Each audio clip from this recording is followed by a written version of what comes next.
Hey, coming up on This Week in Radio Tech, we're live in Manhattan at Rattle and Hum. It's really happening. Chris Tobin is with us. Andrew Zarian is with us as well. And Dick DeBartolo joined us this week on TWiRT. This Week in Radio Tech is brought to you by Broadcasters General Store with outstanding service, saving, and support. Online at bgs.cc. By the new Ruby console from Lavo. See Lavo in your future at lavo.com/TWiRT. And by the Telos Alliance, shaping the future of audio, inspiring you to create the most exciting and engaging audio experiences imaginable. Visit telosalliance.com/opt-in. Hey, friends, welcome into This Week in Radio Tech. It's the show where we talk about everything from the microphone to the light bulb at the top of the tower every week here on the GFQ Network. I'm Kirk Harnack, and no, we're not in our usual studio this week. I'm not in Nashville. I'm in the Big Apple, New York City, and delighted to be here for the AES Convention, NAB Fall Convention here in New York City, being held at the Jacob Javits Center. So we're at Rattle and Hum. This is the same place we did the show from last year and had such a great time. And so here with me, my usual co-host. Come in here, Chris Tobin from WBG. What do you have there? What is that? Oh, my gosh. Well, we're in New York. It's an eclair. It's an eclair. Is that a proper eclair? Oh, it's proper. It is a proper It's eclair. gift wrapped. It must be. Okay. With a knife, we can chop it up. Where'd you get that? The Eclair Bakery. Oh, I thought it was a USB drive. Well, in some other places it could be.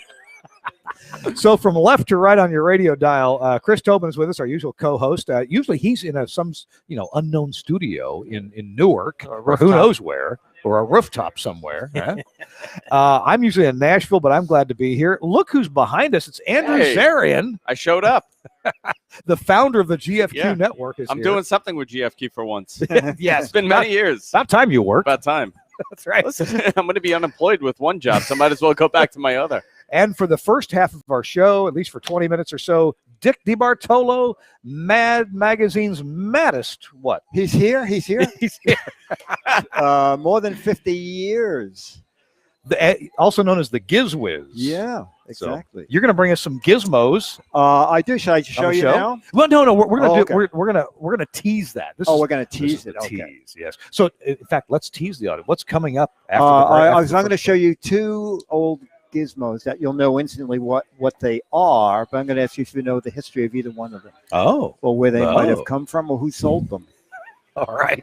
I can't wait. This is taking Chris and I have not seen these. Nope. We specifically don't show them to us. We'll figure it out. We're going to hear from our first sponsor right now, the Infinity IP Intercom, and we'll be right back with more of TWiRT. Hi, I'm Martin Deister, Vice President of Business Development and Product Director for Telos Infinity IP Intercom System. Telos Infinity is different to any other intercom system because it's the first IP intercom system that doesn't have a matrix. Great communication within the broadcast environment is essential to TV and radio production. With Telos Infinity, you can link all your production crew, whether it's the director in the production control room, sound guy in the booth, boom operator on the floor, your anchors in the studio, presenters out in the field, weatherman, even your weatherman. Production staff listening to communications audio are hearing crystal clear sounds. It means the nuances of the people communicating with them can be heard all the time. Everything is crystal clear and accurate. The master intercom panels that we've created include multicolor LCD switches. You can use color coding to group IFBs, to group production crew members, your remotes, anybody else. Matrix-free intercom means low cost of entry, low cost of design, low cost of installation from the get-go. With Telos Infinity, you start saving money the moment you install it, and you continue to save money for the life of the product. The same benefits that broadcasters all around the world have found by using audio over IP now apply to intercom for the very first time. Never before have you been able to communicate using program quality audio simply by connecting two devices into a network switch. It truly is plug and play. Programming an intercom system has never been easier than it is with Telos Infinity. With our advanced dashboard programming utility, you can have your intercom system out of the box and up and running in record time. I'm Martin Deister, inviting you to visit telosalliance.com to learn more about Telos Infinity Broadcast Optimized Intercom System, the first matrix-free IP intercom system optimized for broadcast. Thanks a lot to the Telos Alliance for sponsoring This Week in Radio Tech and that IP intercom. Oh my goodness. I was at our booth at NAB here at the Javits Center, and people were coming by one after another asking about IP intercom. So check it out at telosalliance.com. All right. This Week in Radio Tech's got Dick DeBartolo here. And Dick, I know you've got some limited time, so why don't we jump into the gizmos? Okay, so I have two gizmos. You know, on the Giz Wiz, every episode ends with Dick's Gadget Warehouse because I spent $425 a month storing crap in a warehouse. Old stuff. And so I went to the warehouse on your behalf, and I found two gadgets. This is the more interesting of the ones. So it's a cassette player. Okay. Now, What's do you know that? anything about this? Wait a minute. I don't have a pencil. How are you going to rewind? That's an essential accessory. Yeah, that is. You're absolutely right. You know what? Do you remember this at all? Well, this is this a I'm Walkman? curious. This is the What is it? very first Walkman ever made. Oh wow! It was $229. Holy! What in $1977? In 19 yes. Yeah. It's made out of metal. This would be $600 today. Yeah. Look at back then they figured that stereo cassettes aren't balanced. Separate volume control. Let's show that. Okay, separate left and right volume controls there. Wow. Now on the Holy top, cow. there's a microphone button. Now, what do you think the microphone button was for? I don't know. It says hotline. It says hotline. Hotline. Okay, this has two headphone jacks. So if you're both are wearing headphones and someone comes over to ask you a question, you're supposed to hold this up to them, press the mic button, and you can hear them talking to both of you through the headphones. Assuming your headphones had enough isolation where you couldn't hear them. Wow. Exactly. Now, how many iPhones would this be? How much would it be worth in iPhones? So that's pretty amazing. That is pretty cool. Original. Yeah, made out of. I bought it at a place called 47th Street Photo. I think they're. Yeah. I know. Yeah. So wait, wait, still in business? So Yeah. Can we, I don't think they're on pull that 42nd out? Street anymore. Let's see. I think Pull out? you pop it out. There you go. Okay. Oh, you push a button to pop it Yeah. out. Okay. Yeah. Hey kids, this is a cassette, and I have grandkids. Your granddad used to listen to these. Yeah. Yes. And that was a cassette player. Wow. But that was a tiny cassette player. Most of them were much bigger. Yeah. Well, actually, I was sitting next to a guy on an airplane, and I said, "What in the world is that?" He said, "Here, listen." And I said, I have to have this. I have to have this. And he said, "Well, I'm a pilot, and I'm just deadheading back from Japan." It took 6 months before it came into the city. But you know what, though? at Design-wise, this is, I mean, by 2018 standards, this is a beautiful design. Oh, it's incredible. All metal. Yeah. It came in a Wow. leather case. Wow. Yeah. Ran on just a couple of AA batteries. I can't imagine they lasted all that long running the cassette motors, but they lasted long enough. They to listen to lasted the cassette. fairly long. They were very decent. Now this is not light, so would you go jogging with this? Well, no, because back then they didn't even think about carry. I guess this is the first time you could really have portable entertainment with you Now, in such a small package. in that same area, you had cassette decks that were about, literally volume-wise, about 6 times bigger. Yes. And Craig, remember Craig? Oh my, yes. They made a lot of these things. Yes. Do you know what Craig made that I have in the warehouse somewhere? I can't find it. Craig made the hotel room answering machine. Oh. A mini answering machine, because hotels were notorious for losing your messages. Yeah. And I thought that was a great idea, so I bought that. So you had play, fast forward, rewind, and stop it. Right. Stop And eject. then for Stop some eject. bizarre reason, high, low, all the way in the back for the sound, if you want to emphasize the high notes or the low Oh, notes. okay. Okay. So I think that's amazing, that control. hotline button. Pretty amazing. That isn't is, it? yeah. Now these All right. guys, this is from a company that you probably you may not even know the name Lafayette. Sure. Okay. We had Lafayette stores, Lafayette electronics stores. Okay. Yeah. These were high-end Lafayette headphones.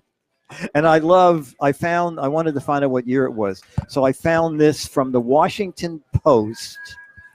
Let me see the year. Do I have it here? Oh, My yeah. Goodness. The Washington Post said, a miniature woofer and tweeter. Well, there they are. Oh, There they are. Oh, there's a woofer and a tweeter. Exactly. One in each year, a Lafayette's Model F880, weighed 8 ounces, priced at $45. It spans the range nicely from 50 hertz to 1500 hertz. Okay. 50 killer. Yeah. So this delivered the high frequencies directly to your earlobe. Yes. Yes, that's exactly right. It's down here. Well, that's how you did the bass and the treble. You just put it up or down if you want to over your ear. Or right. You tighten them up if you want more highs, Yes, and you loosen yes. them if you want more lows. So I went to the little currency converter. This came out in 1980. Yeah. So $45 in 1980 is about $150 now. $150 Lafayette earphones. radio. Yeah. Wow. So a lot of small towns had Lafayette electronics. Oh, I stores. thought it was only a New York thing. You used to go there and nothing was on display. You went in with the catalog. You said, you have 9993-71. And I go, I'll be right back. Wow. And Wow. you were hoping he would come back with a box in his hand, meaning that they had it. Dick, I'm glad you brought it. I want to say I almost remember these. Like when I was a kid. I thought, when I think I've bought seen these, these I in the thought, catalog. how cool am I? How techie am I with a separate woofer and tweeter? Yeah. Not just a single driver, but wow. And now they put separate drivers in earbuds. Yes. Yeah. Yeah. I don't know how they do that, but It's somehow they do. unbelievable. It is unbelievable. Some earbuds have 3 drivers. For bass, mid range, and highs. Oh my God. And they're so T90, just tiny things. Yeah. The technology is just knockout amazing. So Dick, we introduced you earlier as being a Mad Magazine's maddest Writer. Writer. Mad is Writer, writer, yeah. right? But you've done a lot of other things besides Mad Magazine. God, for 18 years I worked for Goodson Todman doing game shows. Yeah. So I worked a long time writing the match game. Actually, they hired me to write the match game, and 10 months in, match game got canceled. Goodson called me and said, the show's canceled. He said, but you have 2 months of shows, but I'm just giving you a heads up. Yeah. So over the weekend, I'm thinking, and I said, Mark, on the match game, all we're doing is name a red flower, name a president who appears on Monday. We should be doing silly stuff. He said, like what? I said, like, Mary liked to pour gravy on John's blank. And so Goodson laughs and he goes, well, what are they going to say? They're going to laugh. And then they're going to say meatball, mashed potatoes. Yeah. And he said, it's canceled. Do what you want. So I started writing those. Yeah. And then a month later, he called me and he goes, guess what? The rating's picking up. You're in for another year. And he said, as long as there's a match game, you'll have a job. So I got 18 years employment out of writing match So games. even as a teenager, when I was watching Match Game as a teenager, I was old enough to kind of get the double entendre answers that were available. What do you mean? Yeah. So and it wasn't that the key that your answer could be dirty or clean. Yes. Yeah. Yes, exactly. And then there was a nighttime version, and for the nighttime version, they said you can be a little more over the top, A little racier. So we used to write 20 questions we wanted to get on the air, and then 5 outrageously filthy questions, so the editors could go, no. Oh, this one's not bad. This was not as bad. Well, folks, we're going to play a little audio match game. And Chris Tobin is here. Sorry about that, Chris. And do you have your papers? I don't have my paper. Oh, here you go. Let me grab this. Here, You we don't have got your your papers? papers for your answer. I got my papers. We got to find you a pen. I got a marker. Oh, you got a marker. Okay. Yeah. So Dick is going to ask some match game style questions about audio, and Chris and I are going to answer, and Andrew is too. Okay. We're going to try to keep our answers. You're going to secret. try and match me. Match you. Yeah. Okay. Okay. Okay. Try to match you. And I'm going to use. I used to write Dumb Donald, and I posted some online. Everybody says you can't say Dumb Donald on it. Okay, so Dumb Dodo was so dumb. How dumb was he? How dumb was he? Dumb Dodo was so dumb. He thought TWiRT stood for this week in blank blank. Ooh. Okay, obviously. Let's see. He's thought TWiRT standard for blank blank. It should be an R and a T, blank, right? blank. Yeah. This week Okay. in RT. This week Okay, in. now I actually think Um, I might have a good one here, but I'm not sure. Dumb Dodo was so dumb, he thought TWiRT stood for this week in blank blank. Ooh, I like yours. Everybody have something? Oh, excellent. we got engineering questions, answers here. No, okay. All right, we're waiting for on Andrew. Yeah, waiting Okay. on Andrew. I'm ready. Okay, Chris, you said this week in. Rapid transit. Very good. Okay. And I said this week in Radiotonic. Radiotonic. I don't know what that is. That's okay. Sounds like a good And drink. I said radio Andrew- turds. Radio turds. Oh, Oh, and I so did what Rotten Tomatoes. Oh, of course, Rotten Tomatoes. Thinking of the. We're such engineers the website. here on this side of the aisle. We're such. Okay. We'll do another one. Dumb Dodo was so dumb. Yep. How dumb was he? He thought you needed 4 blanks to listen to quadraphonic sound. 4 blanks. Okay. Dumb Dodo was so dumb. He thought you needed 4 blanks. I'm ready. Okay. We blanks. might have a match here. I think the answers are narrowed, although Chris seems to disagree. Chris is writing a journal. Chris is on Google as we speak. He's doing a dissertation. All right. Okay, we'll ready? start with Andrew. Dumb Dodo was so dumb he thought you needed 4 blanks. 4 ears. 4 ears. Well, ding, ding, ding, ding, ding. 4 ears. And Chris? 4 4 wheels. 4 wheels. Quattro. 4 ears. 4 ears. Okay. You Well, want to do all one right. more? Is that you want to? I want to do 10 more. Oh. This is great. But okay. Okay. This is my last audio question. Dumb Dodo was so dumb, he went to blank to buy a tweeter. He went to blank to buy a tweeter. He went to blank. Oh, you know, I'm going to open it up a little. Why? He went to blank to get a tweeter. Okay. Okay, that'll He open went it a to little blank more. to get a tweeter. Okay. Oh, I had one, but it's a little dirty.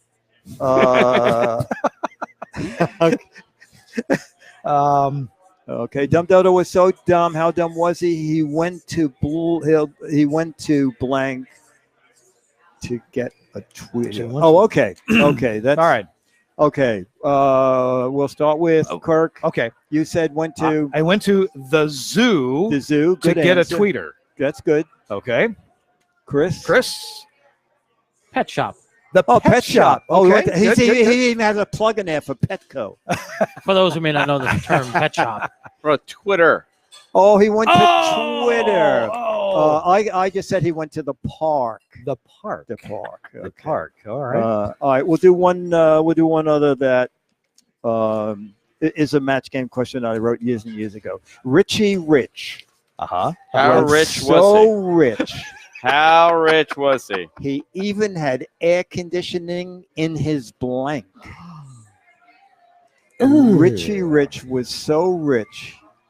He even had air conditioning in his blank. All right. Mine is, I think, funny, but no one's going to match. What music did they play during this part they of the played match game? Thinking Music. Originally, it was Swinging Safari. Oh. And then instead of paying royalties, Goodson started his own company, his own music company, and they developed their own theme. Good for Everybody have an answer? Yes. Okay, Richie Rich was so rich he even had air conditioning in his Trunks. No. in his trunks. Okay, that's Boxers. Trunks, boxer Boxers. trunks. All right. Oh my gosh! Go ahead. In his sauna. I Sauna. thought no one would my match. In his sauna. I said steam room. Well, there you know go. what? We'll There you match go. it. We'll That's match it. Yeah, steam Okay. room, sauna. Okay.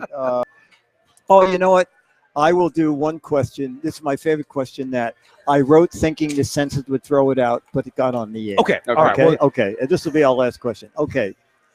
Unlucky Louie was so unlucky. How unlucky was it? lucky was He went on a diet and he lost 3 inches, but he didn't lose it from his waist. He lost it from his blank. Okay, unlucky Louis was so unlucky. So unlucky. He went on a diet and lost 3 inches, but he lost 3 inches from his blank. We're doing a family-friendly match game. Unlucky Louis was so unlucky. He went on a diet and lost 3 inches from his Okay, well, hairline is a good answer, Kirk. That's Okay. a good one. Hairline is a good answer. His Okay, hairline. Kirk. My answer was he lost 3 inches from his Kardashian booty. Oh my gosh. Okay, Okay. I said he lost 3 inches from his height. Height. Not a about good that? thing. I said his big, left-leaning toe. Very, very good. Very good. Do we have a winner? Oh, you know what? This is just all in fun. It's all in fun. It's all yeah. in fun. Well, you matched a couple times. I think. couple I'm not times, sure. yeah. What I get? Ears, Sauna. and sauna. Sauna.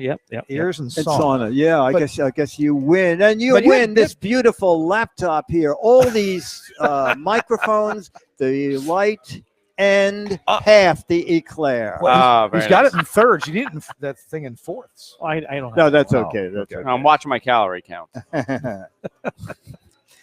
So, Dick, Yes. maybe we could. This has been very enjoyable. Too, Oh, to yeah, have yeah. The gizmos and the game. What, so tell me what was. Do you have a formula for match game style questions? You know, not really. The thing with the funny ones is it has to include a person. Yeah. You know, so we you know all totally politically incorrect now. You know, we had Fat Frieder and Dumb Donald and Dumb Dora. It's just to get people to think silly, and we sort of know that if the panel was terrible and no one was guessing anything, you could do John opened the window because he wanted to let in some blank. So you know you probably limited it to air, bird, you know, very few. But then if you want to go crazy, you could say, for good luck, John threw his blank in the river. Okay. Yeah. And Yeah. as a matter of fact, I just made that up. But you're probably not going to get a match because it could be anything. How many gadgets and gizmos do you think you have looked at, reviewed, talked about over the years? Oh, thousands. Because we do 5 a week. And Oh. Giz Wiz starts its 15th year in February. Now, but you had a history with gadgets before that, even. Yes, you know, Mhm. one of the people at Goodson Todman, I also did some work on To Tell the Truth. She left and she went over to our local Channel 5, started doing a show, and she said, would you ever, your office is full of crazy stuff, would you ever think about showing something on the air? And I said, oh, okay. I went over and I did it. And back then there was no email. She said, people love gadgets. You have more? And that from there I went to Regis and then Good Morning America and on and on. And now this, the culmination of my career. These days, I swear, if you have the app for Wish.com or Geek.com or Alibaba Express, Yes. there's a bazillion gadgets offered from Asian manufacturers. Yes. Yeah? Yes. How did you find gadgets, though, 20 years ago? It was not easy. You know, you had like Brookstone. Oh, Brookstone, of course. Yes. When I first started, they would say, well, we need you to leave a credit card imprint so that you could take the gadget to show. And then when you bring it back, we'll tear up the credit. It was very hard. Yeah. It was very hard. But back then I would just go through catalogs like radio, you know. Yep. Radio Shack, Lafayette. There was a lot Yes, of them. exactly. Rundig, all those. Exactly. Heath. Remember? Heath? Yeah, Heath did. Yeah. So, in your mind, what differentiates a legit product from a gadget? To my mind, a gadget is something that's more gimmicky. You know, I always tell people, if you have a gadget that can do 2 different things, I'm interested in it. And then, you know, sometimes Chad did a week of cheap gadgets to get organized, and he found these little plastic 2-level shoe things at Bed Bath and Beyond shoe things. Mhm. So it puts one shoe on top of the other, and it puts them at an angle, so you can get tons more shoes in. Yeah. Actually, that week I bought every single thing that he had come up with because they were all great. The junk drawer. It looks like a silverware drawer, except there's a place for scissors, there's a compartment for Scotch tape, there's a thing for rubber bands, a thing for paper clips, and I love it because it gets you organized and it's $12. You know, without that, I always get the steel wool next to the 9-volt batteries and have a fire. Yes. So now technology of course, this is a technology show. We're talking about radio tech. Right. So you've got to have come across even more audio gadgets than these over the years. And when we were emailing back and forth, I said, Dick, bring something fun like, I don't know, edible earphones or the Brazier Bluetooth speakers. Yeah. Well, I ate the edible earphones, and I didn't want to wear the head. When I heard that was video, I took the bra off. I'm not going to wear that here. No, I'll tell you a thing. I only used it in the demo that I find amazing is Bose has these new noise producing buds that listens to the noise in your room and selects a noise, a soothing noise equal to the frequencies of the noise that's annoying you. Oh. Okay. Oh. They fit inside your ear. We're talking about how technology has.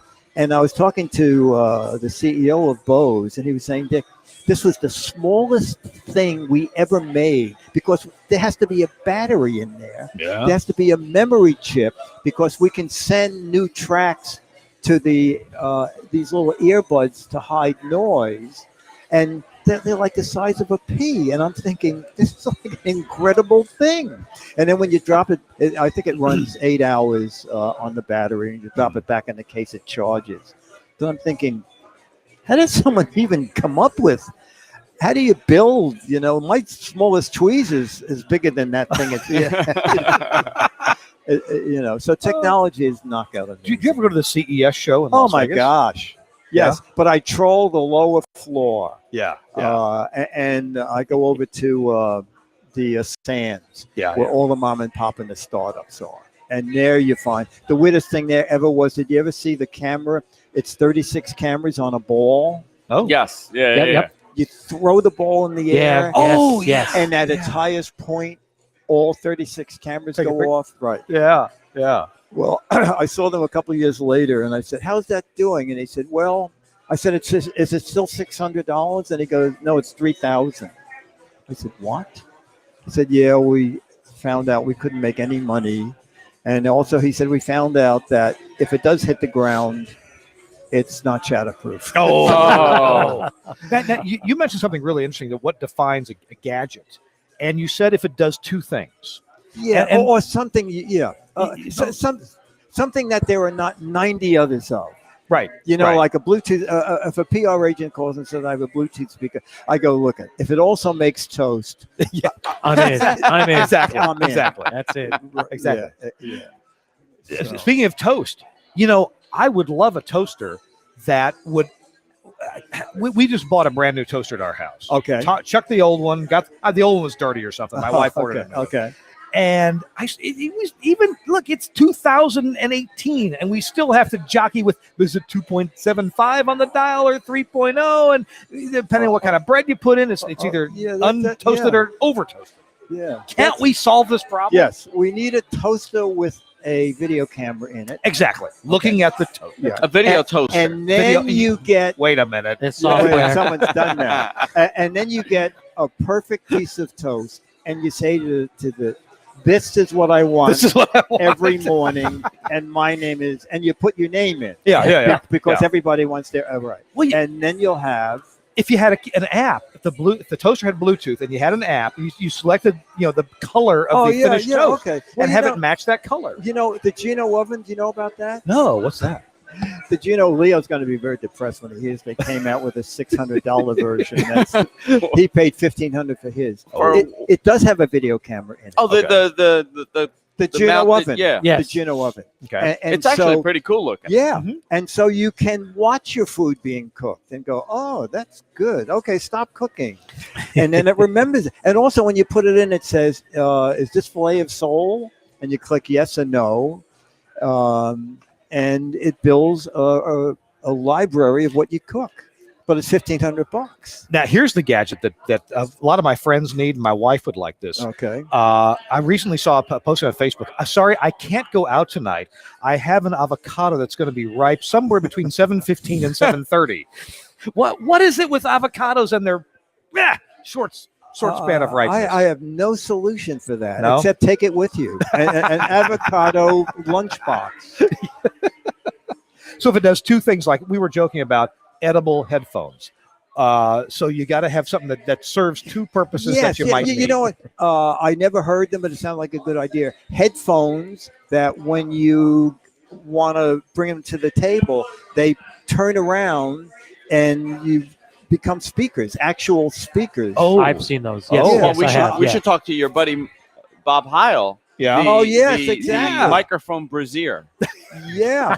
It's two mics, stereo audio, Yeah. Right, Yep. yeah. and you talk right into them. Oh no! Exactly. There could be an echo. That could be That's the problem. that's a problem. And with that, we should take a quick break. Do you have to leave soon? Let's see what It's about- I should. Okay. Yeah, okay. Ladies and gentlemen, Dick DeBartolo, the Giz Wiz, Oh my gosh. Oh my gosh. and we can catch your recent efforts where? Gizwiz.tv, GIZWIZ.tv. Okay. There are hundreds of episodes there, and a lot of them have weird gadgets. Real quick, before the show, you were saying you used to do some gadget show in Nashville, where I live. Yes, it was called American Magazine, Uh-huh. and I would go down 3 times a year and do 13 hours in 2 days. Wow. A gadget Wow. for 10 minutes on every show. And then we could sneak into Opryland Yeah. because it was next door. Yeah, Yeah.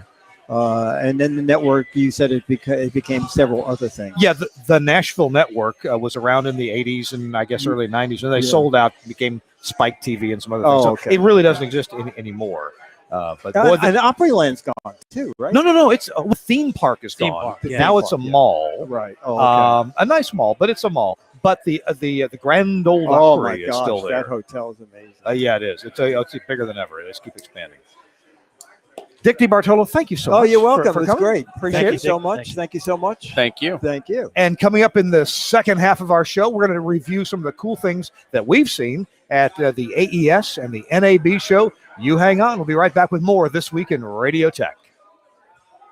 There has probably never been a better time in history to buy a new radio mixing console. Today's consoles are more sophisticated than ever, with more features and functions than you can shake a stick at. But have you noticed how complicated they are? There's a sea of knobs and switches and displays and buttons. Some of them look like you might need a pilot's license to do your show. Well, a board doesn't have to be complicated to be powerful. Just look at the new Ruby mixing surface from Lavo. The first thing you notice is how smooth and streamlined it is. Ruby has lots of cool tech, but what it doesn't have is that confusing ocean of buttons that clutter things up. Now, we all know that there are some console features the jock only uses once in a while, so why dedicate controls to them? Ruby fixes this problem by moving those once-in-a-blue-moon controls to a touch-sensitive, customizable GUI that happily shares screen space with your other studio software, helping you fight control room clutter. Thanks to this design innovation, talent that use Ruby produce smoother shows with less errors. Controls that are used the most fall naturally to hand, while functions that rarely need adjustment are easily controlled with just a couple of clicks in the context-sensitive GUI. And Ruby has cool features you won't find on other boards, like Auto Mix, an intelligent gain writing function that guarantees the perfect mix for multi-mic morning shows and call-in segments. Dual mode snapshots that instantly switch the motorized faders between on-air and production modes, and enough DSP and I/O options to make even your pro sound pals green with envy. And because quality is as important to Lavo as it is to you, every console is proudly built to fanatically precise standards at Lavo's own factory in Germany. If you're ready to declutter your control room, do yourself a favor. Check out the new Ruby and the other cool Lavo radio tech at www.lawo.com/TWiRT.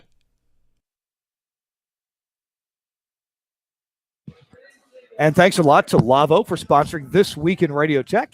You want to check out Lavo's radio offerings, easy to do, lavo.com. That's LAWO.com/TWiRT. If you go there, it'll take you right to the radio offerings. You'll skip all the, the Opera House consoles and things like that and take you right to radio stuff. Plus, they'll know that we sent you from This Week in Radio Tech. Hey, everybody, I'm Kirk Harnack along with Chris Tobin. He's right here. Let's see, on the right side of your radio dial, my left, your right. And Andrew Zarian is here, too, founder of the GFQ Network. I am not Dick DeBartolo. No, you're not. No, you're not. no. Dick DeBartolo was with us for the first half of the show, and we played a lot of fun games and heard about some gadgets and stuff. Now, you'd think there'd be more. Well, he deals in all kinds of gadgets. I like audio gadgets, combination Bluetooth speaker and blender. Yeah. Well, you could get it now. Does a Sharper Image still exist? Yeah. I'm sure you could have gotten it at the Sharper Image at one point. Probably so. The blender microphone, just stick your head deep into it and talk and blend away. 4 easy payments of $29.99. Exactly. You can monitor you can monitor your margarita while you record your podcast. That's right up there with the Popeil fisherman. Samson's coming up with it. Well, the pocket fisherman. The pocket fisherman. And what was the microphone called? Mr. Microphone. Mr. Microphone, yes. Mr. Microphone. Hey, babe, come back to pick you up at 8. Yeah. So on a more serious note, we're here for something serious, and that is the Audio Engineering Society and the National Association of Broadcasters. They've held a joint convention because there's a lot of intersectionality there. And Chris and I attended a lot of that. You were over there. I was there yesterday. Yeah, I did about 6-7 miles of walking around NAB and AES. So it was it was a leg day for me. Whenever I come to New York and go to a convention, my watch is very happy with my walking. Yeah, I actually I gorged a little bit during dinner because I'm looking at my watch like this is going to tell me. I was looking at my phone and it told me how many calories I burned. I'm like, well, I could have an extra beer and a sandwich and a burger and wings. But it was actually a lot of fun. I haven't been to NAB in about 2 years, and it's amazing how the New York one is growing again. Yes, it's gotten. I mean, a lot of the vendors that you see out in Vegas have come over to the New York one, which is great. Well, and in fact, Chris will have something to add to this. So for the past 3, 4, maybe 5 years, I've been asked to either be a panelist or be a moderator on some panel at the AES in the broadcast audio track, right? So there's gaming audio, there's film audio, there's surround sound tracks. There's all these different kinds of tracks of professionalism in the audio world, and broadcast has not always been the most popular. We come out of in past years, we'd get done with a session. There might have been 20 or 30 people in there, or maybe 15 people. We walk out, and there's 1,027-year-olds walking out of some gaming audio track. I'm thinking, wow, man, that's. I'm glad people are finding fun things to do with audio, but apparently it's not in broadcasting. Today was different. Chris, what were you? Chris and I did a session today on implementing or being successful with implementing audio over IP, and they put us in a room that, oh my God, it's got like 200 seats in this room. How this is going to look bad, and yet almost half the seats were filled. That's amazing. Yeah. No, it was about a seating capacity for 100, 120. And there were 75 people in the 75. room. So, yeah. Mind you, the session was at 9 a.m. So wow. Imagine if it was a little later. Yeah, if we had the 10:30 time Standing room only available. That looked that was fun. Tell me about the session this morning and kind of what we talked about and got accomplished there. Well, we talked about many things, and one of the things is audio over IP. And many of us in the audience know that AES 67 is the interoperability standard that everybody's trying to make work. Everyone's got their own way of looking at it. I know yesterday I was having a conversation with someone that says, AES 67 is great, but I would like to know that I can have discovery, so if I plug a device in, I can do this, but everything else is okay. It's like, well, if that's the only issue, you're pretty close. Maybe it's time to rethink how you do your network, how you do your management of the devices. Maybe it's a different approach. The reason discovery is a problem, or I should say a problem, is difficult because every manufacturer has their reason for putting out an announcement as to who they are, the device, and that's pretty much for business reasons. Otherwise, everything else in the packet stream, if you will, you can connect. You can do everything you want. And I can say that because I was in a workshop in Canada last month. It was for AES 67, Ravenna, Livewire, WheatNet. And did we have anybody else? No, that was it. I think those were the only ones. And we were able to connect devices across 4 different tables in a large banquet room. So if you could picture 4 round tables with about 9 or 10 broadcast engineers at each one, interconnected by fiber. So all the switches were connected on fiber. And then we were instructed to connect to tables 2, mic preamp or audio codec or mixer from table 3. And then table 4 did the same to table 2. And then it became an issue where at one point, several people started realizing, oh, wait a minute, I can access your switch. And people started hijacking switches. Oh, wow. To demonstrate how easy it is if you don't pay attention to properly understand the IP protocols, both in a managed switch in your devices, why you name it, why you shouldn't just leave it defaulted. And it was fun.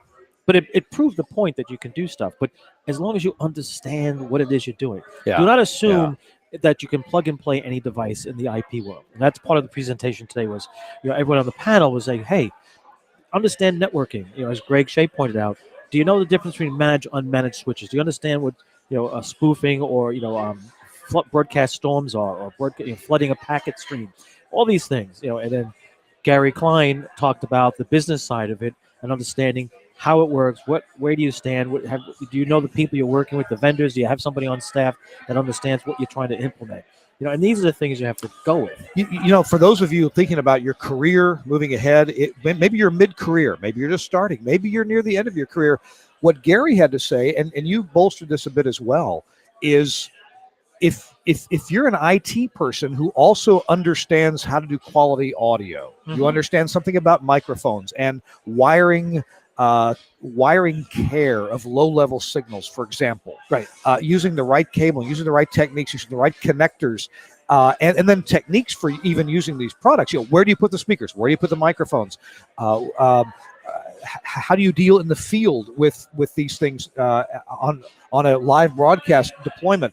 If you understand that, and you get the IT part of it, or at least enough to really talk to your IT people about it, you've got a real advantage from an employment point of view. Well, that was one. That was one of the things I opened up my part of the presentation with, was telling everyone, basically everyone in this room is a financial liability to your employer or your self-employment business. I mean, it's a true statement. Unless you're generating the revenue, you're technically a liability in the world of finance.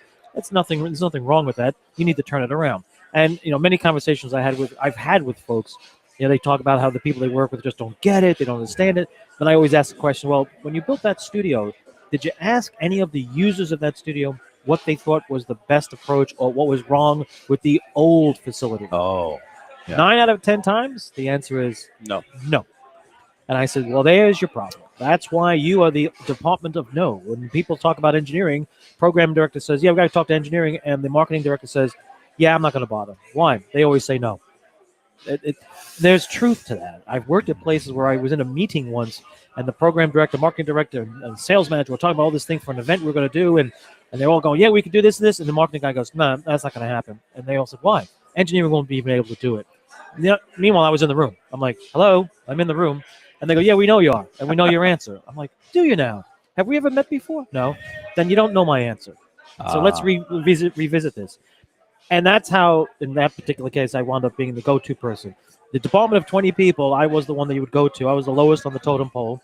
The department head was bypassed by the other department heads to come to me about asking questions. Wow. Needless to say, that didn't go well for my my future there. But the point being, understand the business model. If you're going to be the Department of No, then you're probably going to have a limited job, or you're not going to be doing much. You'll be sitting at a desk and complaining the place stinks. My job sucks. Reality is it doesn't. You need to be a financial asset turn it around, and understand all that. So then all the others on the panel mentioned, know all the other inner workings. This device here can do a lot of things for you, right? You can do a broadcast like we are right now. We have another one of these sitting on the table, and it's getting connectivity to the internet. However, you have to understand how and why and what you're doing. And it's very important. Matter of fact, you know what, SunKast, if you have that picture I sent you, why don't you put that up real quick to demonstrate the thinking process behind what we're doing here. See if that works out, just for fun. You might have lost it because we had a crash happen. Oh, I sent an email. Oh, okay, you have to reload it. All right, well, in any case, we're here tonight, and we're on location in New York City at Rattle and Hum, the pub. And in front of us is a Microsoft Surface. Beneath it is a Axia Node, right? Is that right? Yeah, Node. Yep. And we're actually using the Node's inner workings, which happen to have a mixer capability. So I'm actually, my microphone, Kirk's, Andrew's, headphones, everything is going into one little box about the size of this book, roughly, and mixed together using the screen on the Surface. Boom, done. We are doing a broadcast. Think of this in terms of your radio station right now. You could be on location anywhere with a smartphone connection, a Node, and a Surface or any other computer device doing a broadcast. I've always wanted to hook this up. Usually when we're on remote, we use a Behringer mixer. It's about a $175 mixer, and it works fine. It's got a USB connection, hook it to the laptop, and great. But I wanted to try this technology that the Telos Alliance has put together, where we have one of our xNodes. Normally, this is just an input-output device between analog or AES audio or mic audio and IP, right? Audio over IP. And there's a lot of these out there in the world. But the Telos Alliance added the ability to do some mixing inside the xNode. Now, controlling that mixing, though, is a different kettle of fish. Telos has some with the Pathfinder software. I'm not sure you can do it with Pathfinder yet, but we have an affiliate in France who's written a program called IP Tablet. And IP Tablet lets you build a mixing GUI. I wish we could show it to you now, but I can't switch the thing around. But on the same Microsoft Surface tablet, laptop that we're doing this show on right now is also running the faders and mixing controls. That's correct. To let us mix these mics together and send that into the program we use to feed to our network. And from the network, we can hear the audio coming back from the network. So when our producer talks to us, we hear it right here. It's mixed in, but you don't hear it at home. And that it's amazing what this can do. Now, since all three of us here at the table are deaf, we do have we do have to crank it up through this headphone amplifier, right? So that's going into our headphones, but that's all coming from this xNode. So the size of our mixer I'm using the same laptop it's not Skype, but it's like Skype, and to control the mix of these headphones and mics. It's just amazing what we can do with this audio over IP stuff nowadays. Well, the point I was trying to make today was with this, and to your point about the IP tablet and being able to do all this, the technology is unbelievable. The reality is, if you're running a radio station, it's a business. At the end of the day, it's about making money. Let's be honest, and let's call an ant an ant. It's money at the end of the day. But no reason why you can't have fun doing it. There's no reason why you can't, find a good way to do it. This setup here, and from my experience working at many stations, both on the network level and local, I could actually train somebody on staff to go out to an event, plug everything in. It's all pre-programmed, and they can call up the familiar slide fader image on the desktop or the tablet, whatever you choose. That has value, and that is what we're talking about when it's like looking at the technology and how do I use it outside the studio? Where do I go beyond, beyond the limits, if you will? If you're a Axia plant, live wire plant, this is a no-brainer. Now you've got a product or technology that's already in your plant. Your staff already knows how it works. They're familiar with it. They know what to look at. Oh, that's right. All of these connections at our headsets and our microphones, everything terminate in an XLR, 1/4 inch, to a RJ45 connector. Boop, plug it in. You can set this up in 10 minutes and be up and running and on the air. How much value does that have for a broadcast? You're doing sports bars, you're doing news coverage, whatever it is. Maybe you have a regular talk show that you'd like to have at a restaurant in town or a business place that they'd love to do it, but can't get their setup because every time they take out the mixer, the guy turns the wrong knob. I've one going on, I've got feedback, it's ridiculous. Guess what? You can do all no problem. But with this setup, it's straightforward. So, you know what? In the show notes, I need to put a picture of what we're doing here, so people can see. So I'm going to take a picture of what we're doing right here. I mean, here we took over this bar. Andrew knows this bar, right? I do. Yeah. Very well. Let's be clear. He knows the owners of the bar. He knows. The Yeah, owners, not the bar. He doesn't know every square inch of the bar. You know? Well, we don't want to make it sound. It depends on the day.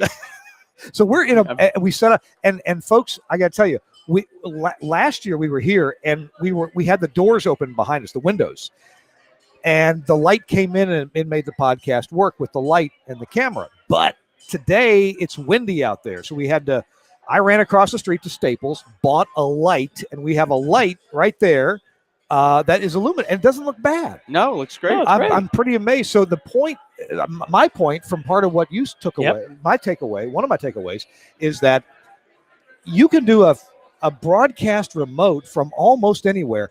This is our link to the rest of the world right here.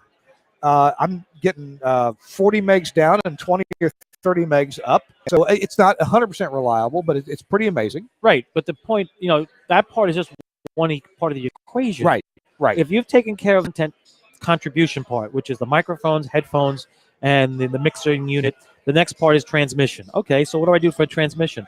Well, if you're going to a regular place you do business with, you talk to the owners and say, we want access to your cable modem or whatever method they have for broadband. Now you've made a robust connection. So boom, you're done. Again, this setup is 10 minutes. You can go anywhere. We could be done here, wrap up in 10 minutes, and go to another location. So if there's a local radio station broadcast, we could do 3 events in one night. Yeah. And the staff you have doing it can be your part-time marketers or engineering staff.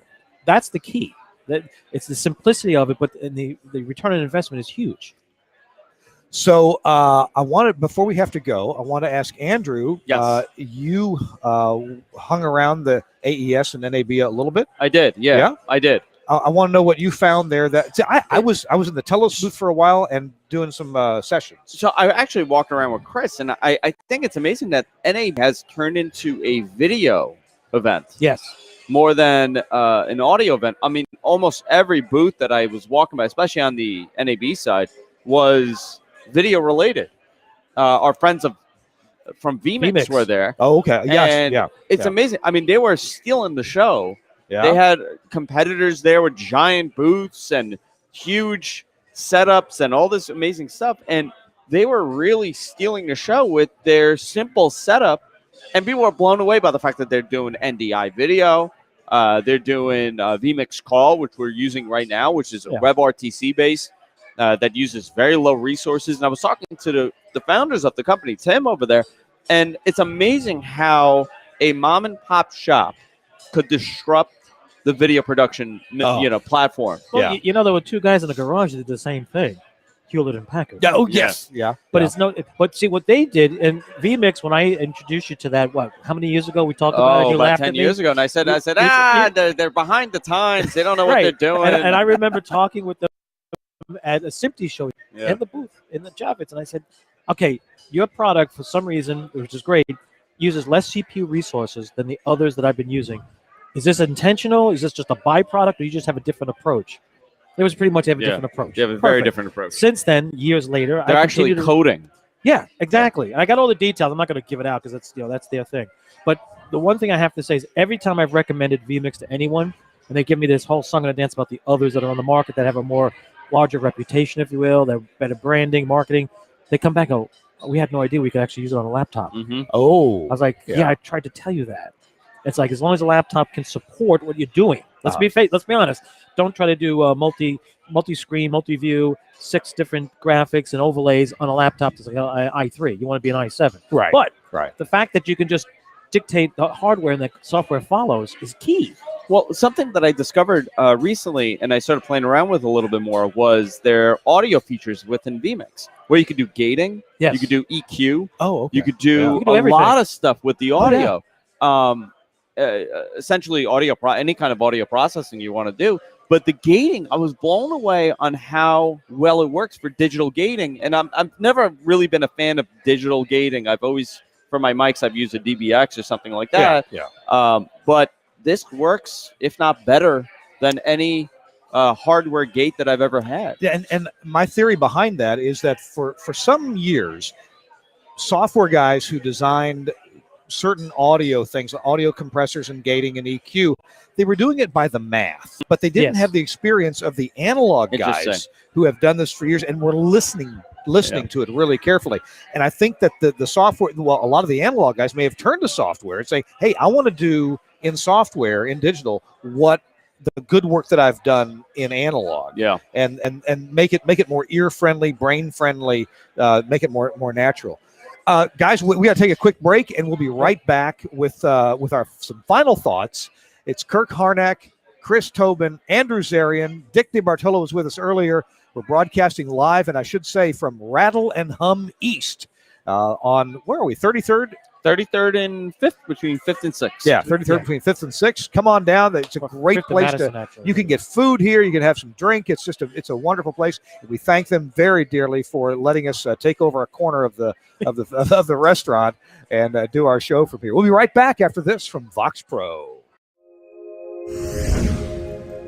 Scott Feibush here at Wheatstone at NAB, and one of the attractions of the booth is one of the masters of the Vox Pro. Cadence here. We got the Vox Pro 7. Yeah, new Vox Pro 7. What is new? What's exciting? So many new features. We got a built-in, like a mini processor. You can adjust EQs, de-essing, almost like a mini production studio. You know, you want to jack up the levels if you got a low caller. Also, we got the gap buster, where instead of sitting here on the Vox Pro, if you're an advanced Vox Pro person, instead of sitting there and editing out all the silence and stuff, basically hit 2 buttons, and all of that is done for you. Yeah, it's all about the shortcuts this year. Also, they built FX macros, which is basically a shortcut button that you establish at the top of your file. And instead of sitting there for 2.5 minutes during a song editing, you know, all the ins and outs of the phone call, you can hit 2 or 3 buttons and in real time, doing it in about 20% of the time. So this is what we're going to see you demonstrating here. Yeah, for sure. And you know, last year we went into the hotkey portion, and we can get a little bit more advanced and stuff like that, but there's just so much more stuff that is coming out with the Vox Pro 7 here at NAB 2017. I'm going to stand back and watch you do your magic. All right. So where do you get Vox Pro? Well, you call my friends over at Broadcasters General Store. You talk to Jessica Shute, or you talk to Chris Shute, or you talk to Buck Waters, or any of the people that answer the phone there. Broadcasters General Store is such a friendly place to do business, and they've really got their business act together. I've been doing business with Broadcasters General Store since I think 1983 or 4, and it's just amazing what the family operation has done to continually improve their service to you and their ability to deliver quickly broadcast products to you. Go to the website at bgs.cc or give them a call at 352-622-7700. I've got Broadcasters General Store on speed dial on my phone because when I need something quickly, I call Broadcasters General Store, bgs.cc or 352-622-7700. You won't find anybody more friendly and more capable than my friends at Broadcasters General Store. And the Vox Pro, if you want to record stuff, edit it quickly and get it ready for air just like that, Vox Pro is the thing to use. Thanks a lot, BGS and Vox Pro, for sponsoring This Week in Radio Tech. Guys, we've got just a few minutes. Was there any night at AES or NAB that you wanted to mention Chris quickly? Tobin. Well, okay. That was my highlight. That's running into him there. That's worth the train ride in from Queens right there. Yeah. That was the whole trip. I mean, it was great seeing him. He has beautiful hair and he's dressed to the nines as usual, and it made my day. You know, on every show at the end, I thank SunKast for producing the show. We throw him curveballs, and he just goes right with it. Right in. But I also thank you for being the founder of the network. I appreciate it. Because, man, without you here, I don't know where we'd be. If it wasn't for you, I'd have nothing to put on between 5 that's and not 6. true. You got 8 other podcasts. In fact, tell us for just a second. You've got a couple other podcasts. If you're interested in our technical podcast, Andrew's got a couple other shows that might interest you. So I do What the Tech with Paul Thurrott. It's a weekly tech podcast where Paul and I, for an hour and a half, discuss all the top tech stories, and we complain about technology. It's a complaining show. It's hilarious. Which I think we could all use a little release when it comes to that. And I also do a very popular professional wrestling show called Mat Men, which is a surreal thing to talk about on a regular basis, but it's one of my top shows, and I absolutely love talking about it. I'm big into Southern wrestling, Kirk. Really? What's I like that? them. I love the Memphis style of Oh, professional yeah. wrestling. Yeah. Bill Dundee, Jerry Yeah. the King Lawler, Jerry things Lawler. like Yeah. that. So I'm more of a wrestling historian, and I love talking about it every single week. So we have a product for everybody, something for everybody. That's how I look at it at GFQ. Yeah. Good deal. Thank you very much. Check it out, gfqnetwork.com. Chris, you got a final closing thought for us about things you've seen here? Yes, Roland had some great video products. Yeah, Roland had some great stuff, which we They saw. have this little mixer switcher panel. They have 3 versions. One that's a HDMI only, input and output. The other one is HDMI SDI. And the third one is a switcher and a matrix controller. So you can do 4 in, 4 out, or just a plain switcher. No effects, nothing like that. But think about it. I was actually talking to a person today who was shopping for a video product to be able to do 3 cameras on location at various client businesses for advertising. And he talked to me, and he said, I got this guy. He told me he recommended this, and this, and it's going to cost me like $8,000. I'm like, what? I had to tell you what, come with me.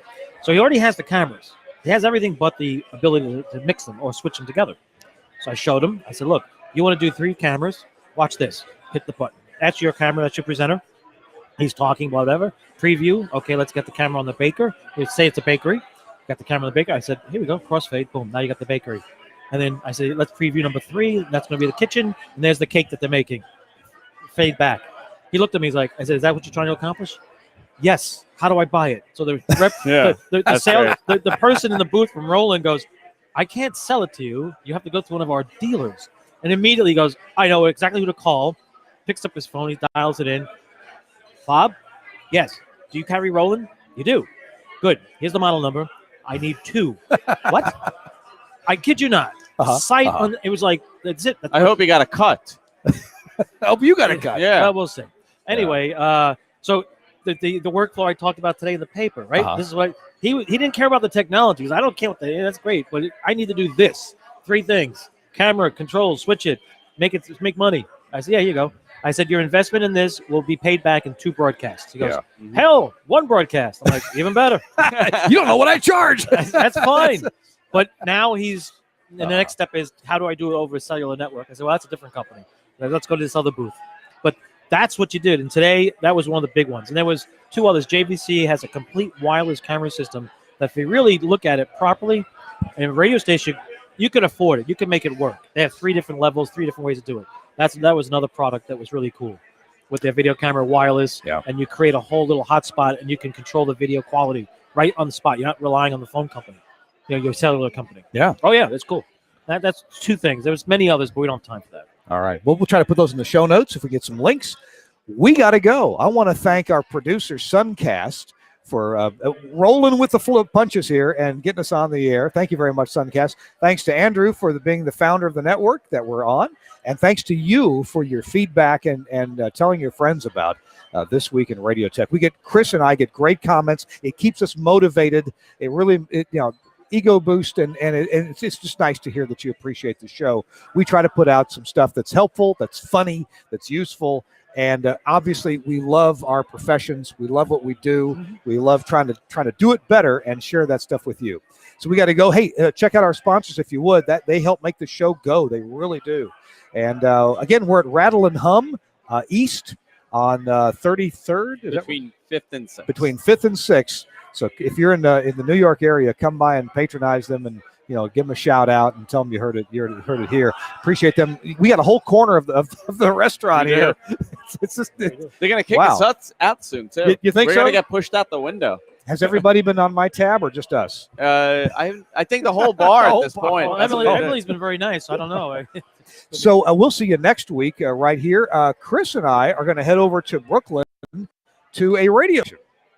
Yes, it's an internet radio station called KPIS. Yeah, I'm not sure what to think. It's Platoon Radio, but it's good.